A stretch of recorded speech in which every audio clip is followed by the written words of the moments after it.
Sobre el ruido de las canicas en el techo se han dicho infinidad de cosas. Incluso hay gente que ha comprobado supuestamente de dónde proviene ese ruido.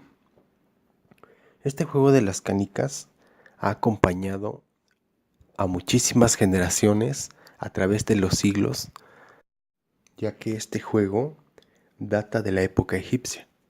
Se popularizó muchísimo en la época romana, y los antiguos mesoamericanos también ya tenían conocimiento acerca de este juego. Lo que nos tiene que quedar muy claro es que el juego de las canicas es muy antiguo. En el siglo XVII y el XVIII se empiezan a fabricar aquí en México las canicas tradicionales de vidrio, con sus variados y distinguidos diseños, desde las agüitas, los tréboles, las galaxias, las bombochas, todas y cada una con su debida clasificación, tanto por diseño como por tamaño. Después de esta breve contextualización, regresemos a el misterio de ese ruido escuchado por muchísima gente y en muchísimas partes del mundo en los techos.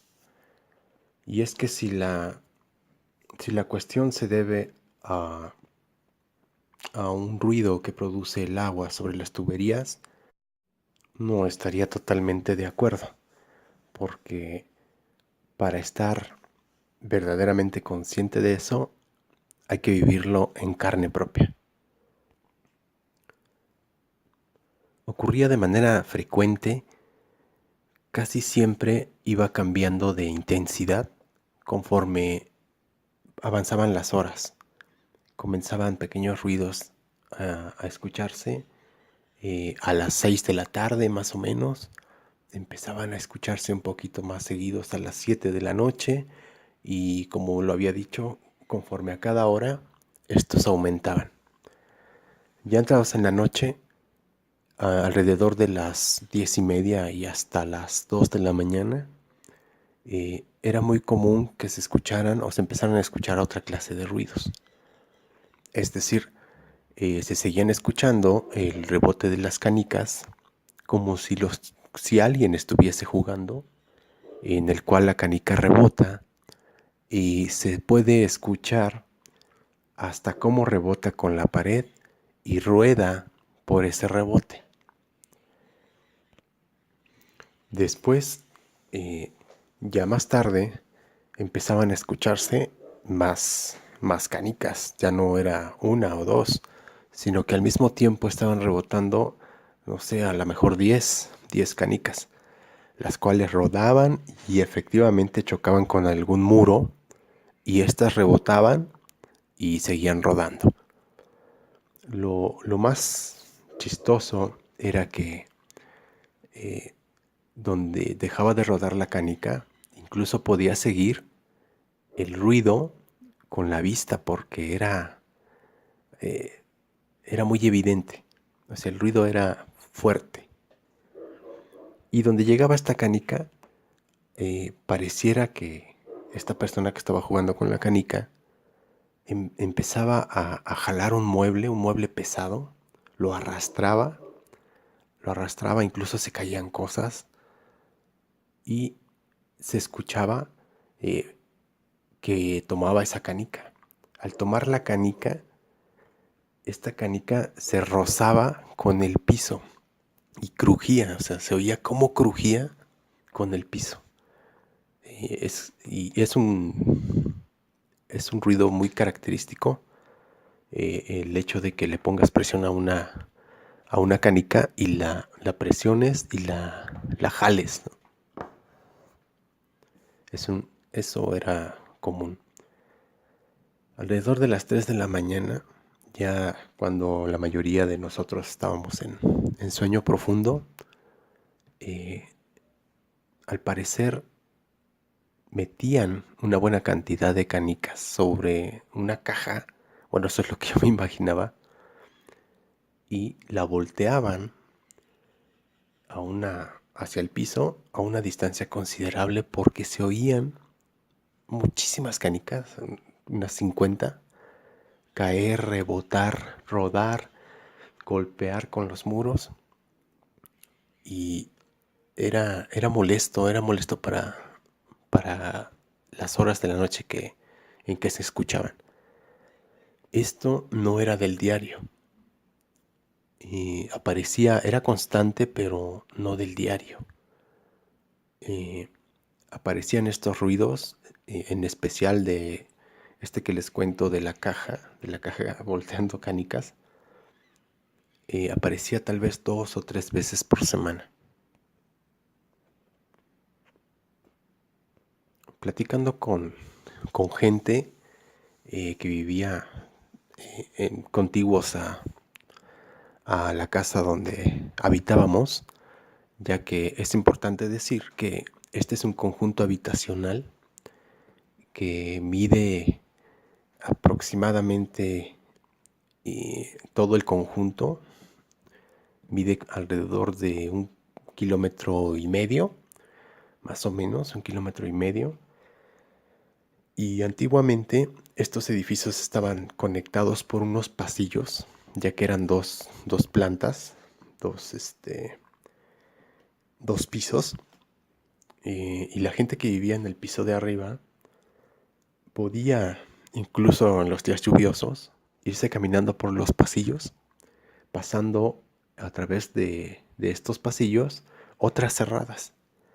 Para ser exactos, comenzábamos en la cerrada de las amarillas, eran las casas amarillas, después seguían las casas verdes, después seguían las casas café y terminaba la última escalera, ya para descender, estaba en unas casas blancas. Podría ser muy lógico que la gente que vivía arriba se dedicaba a hacer este tipo de ruidos, no sé, a lo mejor por espantar o solo por molestar.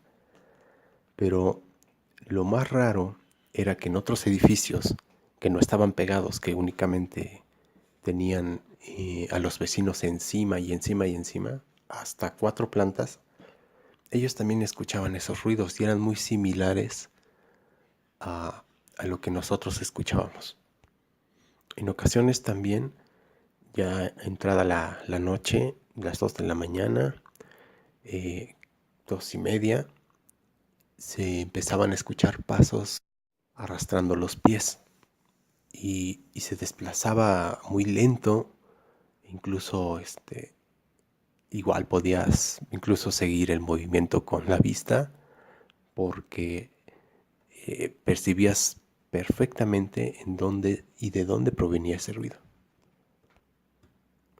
Pues bueno, en realidad crecimos con este tipo de cosas. Pasaban otras que ya habrá tiempo de platicar. Entonces, esta situación, eh, a pesar de que ya estábamos acostumbrados a este tipo de ruidos y que ya era algo muy cotidiano, despertó la duda por investigar qué es lo que estaba pasando. Muchísima gente dio su opinión, gente que vivía cerca de nosotros, vecinos, vecinos que vivían enfrente, incluso platicábamos con profesores del nivel de bachillerato, de secundaria, para que le dieran una explicación a esta situación. En realidad nunca nos dieron una explicación. Eh, Simplemente era decir, pues el vecino de arriba está jugando, eso es lo que está pasando, ¿no? Y bueno, los vecinos que nosotros teníamos en la parte de arriba, era un matrimonio que tenía 3 hijas. Incluso una vez, eh, ya a altas horas de la noche. ¿Por qué estábamos a altas horas de la noche? Porque regularmente estábamos haciendo tarea. Yo le estoy hablando de más o menos en 1991, 1994, en donde nosotros entregábamos la tarea hecha a máquina de escribir. Eh, las personas, las chicas, las señoritas que llevaban mecanografía y secretariado, pues escribían bien rápido. Pero nosotros, que teníamos otros talleres, teníamos que estar escribiendo a dedazo. Y la verdad, terminábamos las tareas hasta muy altas horas de la noche. Yo tenía la ventaja de asistir a la escuela en el turno vespertino. Entonces aprovechaba mucho la noche, ¿no? Y no solo yo, también algunos otros compañeros que vivían cerca de esta casa. Y bueno, para poder llegar al término de esta primera parte,